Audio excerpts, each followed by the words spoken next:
સવારે 8 વાગેલા હતા। કાકા કાકી અને એમની છોકરી ત્રણેય ઊંઘેલા હતા। દરવાજા બધા બંધ હતા અને અચાનક બ્લાસ્ટ થયો તે આજુબાજુના ગામડાઓમાં સંભળાયું। બધા લોકો દોડીને આવ્યા। કાકા દાજી ગયા 2 પગે, તેમને 108માં ખસેડ્યા અને ઘરમાં જોવા આવ્યા તો ઘર તો આખું ખંડેર જેવું, દરવાજાને બધું તૂટી ગયું, ધાબુ બાબુ બધું હલી ગયું છે, રવા લાયક રહ્યું નહીં, બધું સામાન્ય અસ્ત વ્યસ્ત થઈ ગયો છે।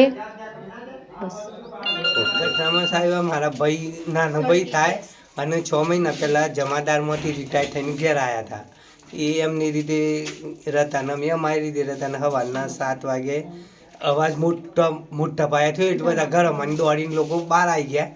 તો અમારા ભાઈના ઘેર હતી તો અમે દોડીને આવી ગયા, પણ એ સળગતી હાલતમાં જોયા અને પછી એમનું દવાખાને લઈ ગયા અને પછી ઘરનું બધું રાહતાર વળી ગયેલી, એ જોવા અમે રહ્યા નહીં પણ દવાખાના ભેગા પહેલાં કરી દીધા।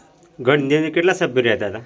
3 સભ્યો હતા, એમના બે પતિ પત્ની અને એમની છોકરી। એમાં કેટલાનું નુકસાન થયું છે?